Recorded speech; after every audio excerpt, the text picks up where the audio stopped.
വയനാട് മാനന്തവാടിയിൽ പടമല സ്വദേശി അജീഷിനെ കൊന്ന മോഴയാന മണ്ണുണ്ടി ഭാഗത്ത് വനത്തിൽ തുടരുന്നു. രാവിലെ 6:30-ക്ക് റേഡിയോ കോളർ സിഗ്നൽ ലഭിച്ചു. ആനയെ മയക്കുവെടിവെക്കാനുള്ള സജ്ജീകരണങ്ങൾ പൂർത്തിയായി. ആന കർണാടകത്തിലേക്ക് കടക്കാതിരിക്കാൻ ശ്രമം തുടരുകയാണെന്ന് DFO മാർട്ടിൻ ലോവൽ പറഞ്ഞു. ലൊക്കേഷനൊക്കെ കിട്ടിയിട്ടുണ്ട്. നമുക്ക് ഇന്നലെ കണ്ടിട്ടുള്ള മണ്ണുണ്ടി അതിൻ്റെ കുറച്ച് സമീപത്തായിട്ട് തന്നെയാണ് കിട്ടിയിട്ടുള്ളത്. മിഷൻ വളരെ ക്ലിയർ ആണ്, വളരെ വെൽ പ്ലാൻഡ് മിഷനാണ്. നമ്മൾ ട്രാക്കിംഗ് ടീം ഓൾറെഡി ചെന്നിട്ടുണ്ട്. അതിൽ കണ്ടു കഴിഞ്ഞാൽ നമ്മൾക്ക് ഒരു 300 മീറ്റർ ഉണ്ടെങ്കിൽ ആൻറ്റീനയിൽ നമുക്ക് ഇത് കിട്ടും.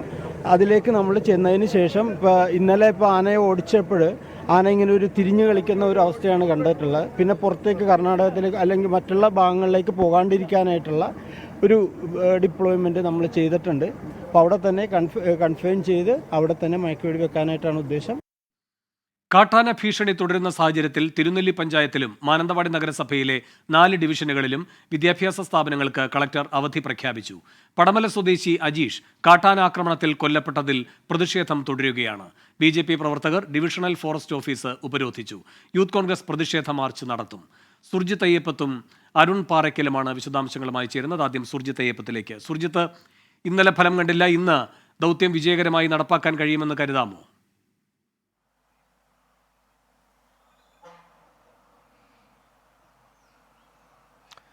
ഇന്ന് ഫലം കാണുമെന്നുള്ള പ്രതീക്ഷ തന്നെയാണ് വനം വകുപ്പ് ഉദ്യോഗസ്ഥരും അതോടൊപ്പം തന്നെ നാട്ടുകാരും എല്ലാം തന്നെ പങ്കുവയ്ക്കുന്നത്.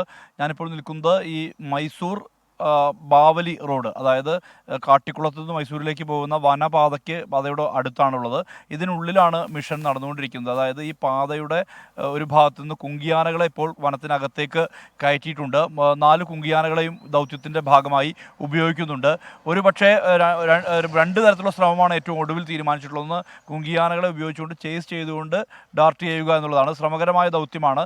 ആന പല ഘട്ടങ്ങളിലും ചാർജ് ചെയ്യുന്നുണ്ട് എന്നുള്ളതാണ് ഏറ്റവും വലിയ പ്രതിസന്ധി. മറ്റൊരു തരത്തിൽ ട്രീ ഹട്ട് പോലെയുള്ള ഒരു ഉയർന്ന മരത്തിന് മുകളിൽ നിന്നുകൊണ്ട് ഡാർട്ട് ചെയ്യുക എന്നുള്ള ദൗത്യമാണ്. അത്തരത്തിൽ 2 ഓപ്ഷനാണ് ഉള്ളത്. ആനയെ കൃത്യമായി ലൊക്കേറ്റ് ചെയ്യാൻ കഴിഞ്ഞിട്ടുണ്ട്, ഇതിനകം ട്രാക്ക് ചെയ്യാൻ കഴിഞ്ഞിട്ടുണ്ട്. എന്തായാലും ആന ഏതാണ്ട് ഈ പ്രദേശത്തിൻ്റെ, അതായത് മണ്ണുണ്ടി എന്ന് പറയുന്ന ആ കോളനിയുടെ ഏതാണ്ട് ഒരു 1.5 കിലോമീറ്റർ ചുറ്റളവിൽ ആനയുണ്ട്. അത് കൃത്യമായി ട്രാക്ക് ചെയ്യാൻ കഴിഞ്ഞിട്ടുണ്ട്. ഒരു വ്യക്തമായൊരു ടെറൈൻ കിട്ടിയാൽ അവിടെ വെച്ച് ഡാർട്ട് ചെയ്യാം എന്നുള്ള തരത്തിലുള്ള നീക്കമാണ് ഇപ്പോൾ RRT സംഘം നടത്തുന്നത്.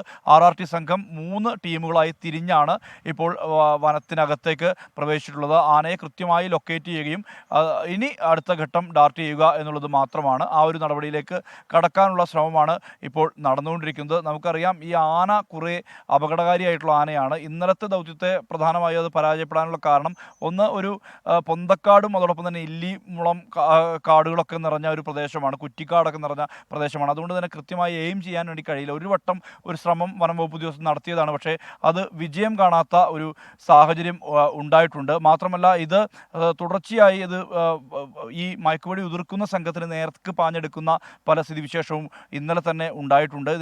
അങ്ങനത്തെ ഒരു അവസ്ഥ നിലനിൽക്കുമ്പോൾ അപകടകാരിയായ ഒരു ആന എന്നുള്ളത് കൊണ്ട് തന്നെയാണ് അതൊരു പ്രതിസന്ധി. എന്തായാലും ഇന്ന് ബേലൂർ മോഴ കൃത്യമായ രീതിയിൽ തന്നെ അത് വലയിലാകും വനം വകുപ്പിൻ്റെ എന്നുള്ള തരത്തിലുള്ള വിവരം തന്നെയാണ് നമുക്ക് ലഭ്യമാകുന്നത്. വളരെ ആത്മവിശ്വാസമാണ് വനം വകുപ്പ് ഉദ്യോഗസ്ഥർ പ്രകടിപ്പിക്കുന്നത്. ഈ റോഡിൽ, അതായത് മൈസൂർ റോഡിൽ വനാന്തർ ഭാഗത്ത് റോഡിനോട് ദേശീയപാതയാണ്, സംസ്ഥാന പാതയാണ്. ആ പാതയോട് ചേർന്ന് തന്നെ വനം വകുപ്പ് ഉദ്യോഗസ്ഥരുണ്ട്. DFOമാരായിട്ടുള്ള മാർട്ടിൻ ലോവലും ഷജന കരീമും ഉൾപ്പെടെയുള്ള ഉദ്യോഗസ്ഥർ അവിടെ ക്യാമ്പ് ചെയ്തുകൊണ്ട് കാര്യങ്ങൾ നിരീക്ഷിക്കുന്നുണ്ട്. എന്തായാലും ഉന്നത ഉദ്യോഗസ്ഥരെല്ലാം തന്നെ ഈ പ്രദേശത്തുണ്ട്. CCF, നോർത്തേൺ CCF ആയിട്ടുള്ള KS ദീപ ഈ മേഖലയിൽ തന്നെയുണ്ട്. അവരുടെ നേതൃത്വത്തിലാണ് കാര്യങ്ങളെല്ലാം തന്നെ ഇപ്പോൾ ക്രമീകരിച്ചുകൊണ്ടിരിക്കുന്നത്. എന്തായാലും ഇന്ന് തന്നെ ഈ ഡാർട്ടിംഗ് പൂർത്തിയാക്കാൻ കഴിയും എന്നുള്ള പ്രതീക്ഷ തന്നെയാണുള്ളത്. ഇതിനുശേഷം കുങ്കിയാനകളെ ഉപയോഗിച്ചുകൊണ്ട് തന്നെ ഇതിനെ റോഡിലേക്ക് എത്തിക്കും. അതും ഈ റോഡിലേക്ക് തന്നെയാണ്, കുങ്കിയാനകൾ കയറിപ്പോയ മൈസൂർ ആ റോഡിലേക്ക് തന്നെയാണ് എത്തിക്കുക. അതിനുശേഷം ഇവിടെ നിന്ന് മുത്തങ്ങയിലേക്ക് മാറ്റും എന്നുള്ള തരത്തിലുള്ള വിവരമാണ് ഏറ്റവും ഒടുവിൽ വനംവകുപ്പ് ഉദ്യോഗസ്ഥർ ലഭ്യമാക്കിയിരിക്കുന്നത്. വേണം സുർജിത്ത് തുടരുക. അരുൺ പാറയ്ക്കലുമുണ്ട്. അരുൺ, ആരൊക്കെയാണ് ഇപ്പോൾ പ്രതിഷേധം നടത്തുന്നത്? ഈ അവധി എവിടെയൊക്കെയാണ് പ്രഖ്യാപിച്ചിരിക്കുന്നത്?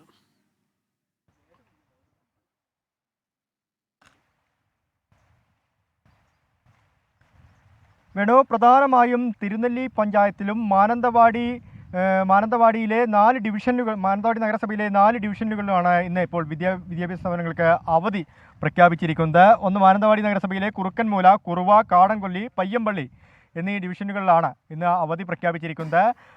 ഈ ആനയുടെ സാന്നിധ്യമുള്ളത് ഈ ഭാഗത്താണ്. ഞാനിപ്പോൾ നിൽക്കുന്ന ഈ ഭാഗത്ത് തന്നെയാണ്. ഈ ഭാഗത്തു കൂടെയാണ് 4 കുങ്കിയാനകളെയും അകത്തേക്ക് കയറ്റിയത്. ബാവലി കാട്ടുകുളം റോഡാണ് നമ്മൾ നിൽക്കുന്ന സ്ഥലം. നേരത്തെ സുർജിത്ത് സൂചിപ്പിച്ച പോലെ തന്നെ ഈ കാട്ടുകുളം റോഡാണ്. ഈ പ്രദേശത്താണ് ആനയുള്ളത്. ഈ പ്രദേശത്തിന് തൊട്ടടുത്താണ് മണ്ണുണ്ടി കോളനി. മണ്ണുണ്ടി കോളനിയിൽ നിലവിൽ കഴിഞ്ഞ ദിവസം വലിയ രീതിയിലുള്ള ഒരു പ്രതിഷേധമുണ്ടായിരുന്നു. വനം വകുപ്പ് ഉദ്യോഗസ്ഥരെ വളയുകയും അവരെ തടഞ്ഞു വെക്കുകയും ചെയ്യുന്നൊരു സാഹചര്യം ഇന്നലെ രാത്രി ഉണ്ടായിരുന്നു. ഇന്നിപ്പോൾ അങ്ങനെയുള്ള സാഹചര്യമൊന്നും ഇല്ലാതിരിക്കാൻ പോലീസ് വേണ്ട രീതിയിലുള്ള ഒരു കരുതൽ നടപടിയിലേക്ക് കടന്നിട്ടുണ്ട്. കോളനി പോലീസ് വളഞ്ഞിട്ടുണ്ട്, വലയം ചെയ്തിട്ടുണ്ട്. അതായത് വലിയ രീതിയിലുള്ള ഒരു പോലീസ് സംഘം സ്ഥലത്ത് എത്തിയിട്ടുണ്ട്. നമുക്ക് ഈ കാണുന്ന റോഡ്, ആ റോഡിന് തൊട്ടടുത്ത് ഈ RRT സംഘമൊക്കെ ക്യാമ്പ് ചെയ്യുന്നുണ്ട്. DFO ഉൾപ്പെടെയുള്ളവർ ആ ഭാഗത്താണ് നിൽക്കുന്നത്. അവിടെ ക്യാമ്പ് ചെയ്യുന്നുണ്ട്. നമ്മൾ അങ്ങോട്ട് കടത്തിവിടുന്നില്ല. ഈ ആനയുടെ സാന്നിധ്യമുള്ളതിനാൽ ആനയെ മയക്കുവെടി വെക്കാനുള്ള എല്ലാവിധ തയ്യാറെടുപ്പുകളും പൂർത്തിയായതിനാൽ അതിനുവേണ്ട ശ്രമം നടക്കുകയാണ്. അതുകൊണ്ട് ആ ഭാഗത്തേക്ക് മാധ്യമപ്രവർത്തകരെ ഉൾപ്പെടെ കടത്തിവിടുന്നതിൽ ഒരു പരിമിതി ഉണ്ട്. എന്തായാലും പ്രതിഷേധം ഇപ്പോഴും തുടരുകയാണ്. മാനന്തവാടി DFO ഓഫീസിലേക്ക് BJP ഉപരോധം സംഘടിപ്പിച്ചു. ഇപ്പോഴും ആ ഉപരോധം തുടരുന്ന ഒരു സാഹചര്യമാണ് നിലവിലുള്ളത്. ഈ ആനയെ മയക്കുവെടി വെച്ച് ആനയെ തളയ്ക്കുകയാണെങ്കിൽ മാത്രമേ ഉപരോധം അവസാനിപ്പിക്കൂ എന്ന് BJPയുടെ ജില്ലാ നേതൃത്വം അറിയിച്ചിട്ടുണ്ട്. മറ്റൊന്ന്, കോൺഗ്രസും DFO ഓഫീസിലേക്ക് മാർച്ച് നടത്തുന്നുണ്ട്. പ്രതിഷേധം ശക്തമാകുന്നു. അതായത് രാഷ്ട്രീയ പാർട്ടികളുടെ നേതൃത്വത്തിലുള്ള പ്രതിഷേധം ശക്തമാവുന്നു എന്നുള്ളതാണ്. പക്ഷേ ജനങ്ങളുടെ ഭാഗത്തുനിന്ന് കഴിഞ്ഞ 2 ദിവസങ്ങളിൽ ഉണ്ടായ പോലെ ജനങ്ങളുടെ ഭാഗത്തു നിന്നുള്ള പ്രതിഷേധത്തിന് ഇന്ന് ഒരു നേരിയ തോതിൽ അയവ് വന്നിട്ടുണ്ട്. ഇന്ന് രാവിലെ മുതൽ തന്നെ ജനങ്ങളുടെ ഭാഗത്തുനിന്ന് അത്തരത്തിലുള്ള പ്രതിഷേധമില്ല. പക്ഷേ ഭീതിയുണ്ട്, എല്ലാവർക്കും ഭീതിയുണ്ട്. അവരെ ഒരു പരിധി വരെ കാര്യങ്ങൾ പറഞ്ഞ് മനസ്സിലാക്കാൻ വനംവകുപ്പ് അധികൃതർക്കും അതുപോലെ തന്നെ പോലീസിനും കഴിഞ്ഞിരിക്കുന്നു എന്നുള്ളതാണ്. ഇനി മയക്കുവെടി വെക്കുക, ആനയെ തളയ്ക്കുക എന്നതാണ് വനം വകുപ്പ് നേരിടുന്ന പ്രധാന പ്രശ്നം. ആന അതീവമായി അപകടകാരിയാണ്, അക്രമകാരിയാണ്. അതുകൊണ്ട് തന്നെ നേർക്കുനേർ നിന്ന് മയക്കുവെടി വെക്കാനുള്ള ഒരു സാഹചര്യമില്ല. ആന തിരിച്ച് ആക്രമിക്കും. ഒരു മരത്തിന് മുകളിലോ അല്ലെങ്കിൽ കുങ്കിയാനകളെ ഉപയോഗിച്ചുകൊണ്ട് അതും പ്രായോഗികമല്ല എന്ന് നേരത്തെ DFO അറിയിച്ചിരുന്നു. അപ്പോൾ മരത്തിന് മുകളിൽ നിന്ന് ഈ മയക്കുവെടി വെക്കാമെന്നൊരു ആലോചന പ്രത്യേകിച്ച് വനം വകുപ്പ് കൈക്കൊണ്ടിട്ടുണ്ട്. എന്തായാലും അതിനുള്ള തയ്യാറെടുപ്പുകൾ പൂർത്തിയായി കഴിഞ്ഞു. ഈ ഉൾക്കാട്ടിലേക്ക്, എനിക്ക് പുറകിൽ കാണുന്ന ഈ ഉൾക്കാട്ടിലേക്ക് വനം വകുപ്പ് അധികൃതരെല്ലാം തന്നെ RRT സംഘമൊക്കെ കയറിയിട്ടുണ്ട്, വെറ്റിനറി സംഘം കയറിയിട്ടുണ്ട്. അവർ അതിനുള്ള ശ്രമം നടത്തിക്കൊണ്ടിരിക്കുകയാണെന്നാണ് മനസ്സിലാക്കാൻ സാധിക്കുന്നത്.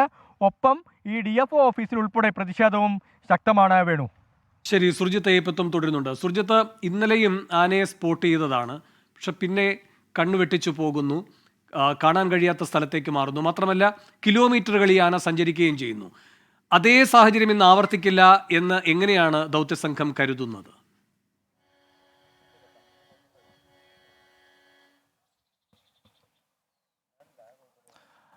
ഇന്നലെ ഉള്ളത് കിലോമീറ്ററുകൾ അധികം പോയിട്ടില്ല ആന. ഇന്നലെ ഈ ദൗത്യം തുടങ്ങിയ ഘട്ടത്തിൽ ഈ മണ്ണുണ്ടി കോളനിയുടെ പരിസര പ്രദേശം ഉച്ചയ്ക്ക് ശേഷം ഈ ആനയുടെ സാന്നിധ്യം ഉണ്ടായിരുന്നു എന്നുള്ളതാണ്. അതിനെ കൃത്യമായി ട്രാക്ക് ചെയ്യാനും കഴിഞ്ഞിരുന്നു വനംവകുപ്പ്. ഏതാണ്ട് ഒരു 200 മീറ്റർ അകലെ വരെ വനംവകുപ്പ് ഉദ്യോഗസ്ഥർ എത്തിയതാണ്.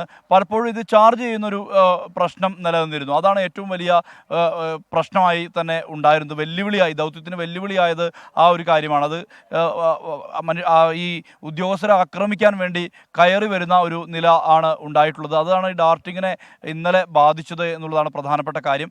പക്ഷേ ഇതിനുശേഷം ഇന്നലെ രാത്രി ഇതിൻ്റെ മൂവ്മെൻറ്റ് കൃത്യമായ രീതിയിൽ തന്നെ വാച്ചർമാർ നിരീക്ഷിക്കുന്നുണ്ടായിരുന്നു. അത്തരത്തിലുള്ള ആ ഒരു നിരീക്ഷണത്തിൻ്റെ ശേഷം ഇന്ന് രാവിലെ ഏറ്റവും ഒടുവിൽ ഈ റേഡിയോ കോളറിൻ്റെ സിഗ്നൽ ഉൾപ്പെടെ പരിശോധനയ്ക്ക് വിധേയമാക്കി. ആ പരിശോധനയിൽ നിന്നാണ് ആദ്യഘട്ടത്തിൽ ഈ ആന അവിടെ തന്നെ, അതായത് മണ്ണുണ്ടി കോളനിയുടെ ഏതാണ്ട് ഒരു 1.5 കിലോമീറ്റർ ചുറ്റളവിൽ ആനയുണ്ട് എന്നുള്ള തരത്തിലുള്ള സ്ഥിരീകരണം വരുന്നത്. അതിനെ ഇനി വേണ്ടത്, ഇപ്പോൾ കുങ്കിയാനകൾ ഉൾപ്പെടെ ഈ വനത്തിനകത്തേക്ക് കയറിയിട്ടുണ്ട്. ആ കുങ്കിയാനകളെ അതിനെ ഉപയോഗിച്ചുകൊണ്ട് ഡാർട്ട് ചെയ്യുക എന്നുള്ള ദൗത്യമാണ് നടപ്പാക്കാൻ വേണ്ടി പോകുന്നത്. അവിടെ എല്ലാ തരത്തിലുള്ള സന്നാഹങ്ങളും സജ്ജീകരണങ്ങളും പൂർത്തിയാക്കിയിട്ടുണ്ട്. പ്രത്യേകിച്ച് ഇയാളുകളൊന്നും അധികം കടന്നു വരാതിരിക്കാനുള്ള ജാഗ്രത പോലീസിൻ്റെ ഭാഗത്തു നിന്നുണ്ട്. അത് ഈ ദൗത്യത്തെ ബാധിക്കാൻ പാടുകയില്ല എന്നുള്ളതുകൊണ്ട് തന്നെയാണ് അത്തരത്തിൽ ഒരു സമീപനം പോലീസിൻ്റെ ഭാഗത്തു നിന്നുള്ളത്. പ്രത്യേകിച്ച് വനമേഖലയാണ്. ആ വനമേഖലയിൽ നിന്ന്, ആ പ്രധാനപ്പെട്ട അന്തർ സംസ്ഥാന പാതയിൽ നിന്ന് അകത്തേക്ക് ഈ ആളുകൾ ഒക്കെ അകത്തേക്കാണ് ഇപ്പോൾ കുങ്കിയാനകളും ഒപ്പം തന്നെ RRT സംഘവും വെറ്റിനറി സംഘവും എല്ലാം തന്നെ അകത്തേക്ക് കയറിയിട്ടുള്ളത്. അത് ഈ കോളനിയോട് അടുത്ത് കിടക്കുന്ന ഒരു പ്രദേശമാണ്. എന്നിട്ട് അതുവഴി തന്നെ ഈ ആനയെ മയക്കുവെടി വെച്ച ശേഷം കൊണ്ടുവരാനുള്ള ശ്രമമാണ് ഉണ്ടാവുക. ആ ദൗത്യം ഇനി വൈകില്ല. അത് പെട്ടെന്ന് തന്നെ നടപ്പിലാക്കാൻ കഴിയുമെന്നുള്ള പ്രതീക്ഷയാണ് വനംവകുപ്പിനുള്ളത്. അതിന് ഉചിതമായൊരു പ്രതലം കിട്ടണം. അതായത് ഉചിതമായ സന്ദർഭം, സമയം എല്ലാം തന്നെ കൃത്യമാകണം. അത് ഏതാണ്ട് ഒരു 50-60 മീറ്റർ അകലെ നിന്ന് വേണം ഈ മയക്കുവെടി ഉതിർക്കാൻ എന്നുള്ളതാണ്. അപ്പോൾ ആ ഒരു ദൗത്യത്തിലേക്ക് കടക്കാൻ ഇനി അധികം വൈകില്ല എന്നുള്ള തരത്തിലാണ്. അത് ഒരു വലിയ ആത്മവിശ്വാസത്തിൽ തന്നെയാണ് വനംവകുപ്പ് ഉദ്യോഗസ്ഥർ ആത്മവിശ്വാസം പ്രകടിപ്പിക്കുന്നുമുണ്ട്. അത് വേഗത്തിൽ നടപ്പിലാക്കാൻ കഴിയുമെന്നാണ് പ്രതീക്ഷ. നേരത്തെ തന്നെ ഡോക്ടർ അജേഷ് മോഹൻദാസിൻ്റെ നേതൃത്വത്തിലുള്ള വെറ്റിനറി സംഘം തന്നെയാണ്, അത് നേരത്തെ തണ്ണീർക്കൊമ്പിനെ പിടികൂടിയ അതേ സംഘം തന്നെയാണ് ഈ ദൗത്യത്തിനും ചുമതല വഹിക്കുന്നത്. അതേ RRT സംഘം തന്നെയാണ് ഇവിടെ ഉള്ളത്. ആ ഗ്രൂപ്പ് അവരാണ് ഈ ഇത് നടപ്പാക്കുന്നത്. കൺസർവേഷൻ ബയോളജിസ്റ്റ് ആയിട്ടുള്ള വിഷ്ണു ഉൾപ്പെടെയുള്ള ആളുകളെല്ലാം തന്നെ വനത്തിനകത്തേക്ക് കയറിയിട്ടുണ്ട്. അവർ 3 സംഘങ്ങളായി RRT ഗ്രൂപ്പ് തിരിഞ്ഞാണ് ഈ മയക്കുവെടി ഉതിർക്കുക എന്നുള്ള ശ്രമത്തിലേക്ക് പോകുന്നത്. അത് ഇനി വൈകില്ല എന്ന് തന്നെയാണ് നമ്മൾ മനസ്സിലാക്കുന്നത്.